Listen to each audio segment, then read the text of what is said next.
Ato ta sa ato mga paghatag. So, it's a reminder sa matag usa, no?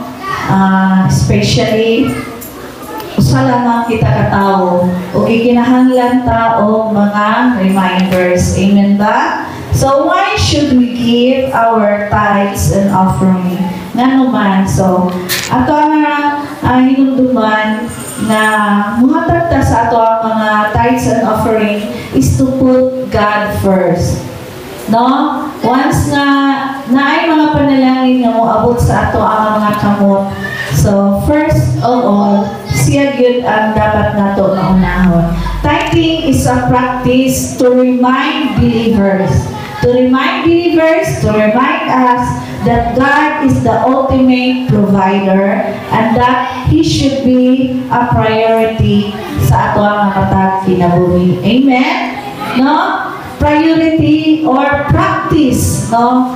Sa tanan nato na kita nga mga magtotoo sa atong buhi nga Dios nga ato mga sabtan nga si Lord gyud ang ato ang ultimate nga provider. Kay iya nga manibini sa ato ang tibuok kalibutan. No, ang ikaduha, to show gratitude. Giving is an expression of thankfulness for the blessings received from God. No? Kung moabot sa punto nga naay mga panalangin nga na moabot sa ato nga mga kamot or mupadulungay pa, dapat sa ato nga matagkasing-kasing ato na dayon nga maplastar. Yes, Lord, makahatag na usab kami. Makabalik na usab kami sa among mga ikanapulo. Mausab tayo ni nga maka-cultivate sa ato nga generosity. It is seen as a way to train our heart of generosity and move away from materialism, encouraging us to trust God's provision.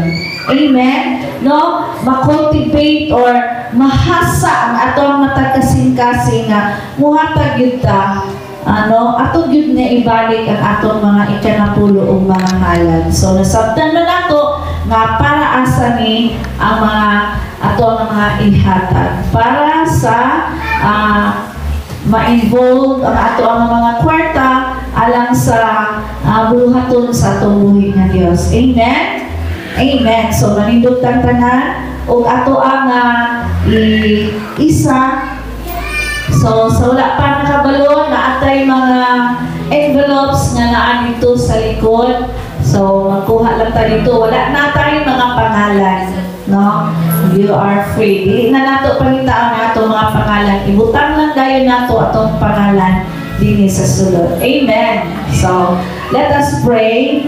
Heavenly Father, we thank you na nasabtan na mo nga sa mga panalapianan nga bahin usa ka nga nag-provide, usa ka nga naghatag ng inyong tanan.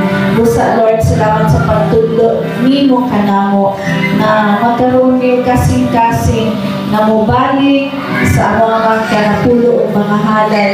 Even, oh God, kasing-kasing Lord na manghihatagon. Panalanginan mo ang tanan, Ginoo, na amo ang mga resources. Ikaw magpanalangin sa pino-pino. Even, oh God, Lord, ikaw magpanalangin o mag-protect nining tanan. Lord, salamat sa mga-gather nga money. Salamat na magamit kini Ginoo alang sa imong kahimayaan. Sa pangalan ni Jesus na Ginoo. Amen and amen. Sige, salamat.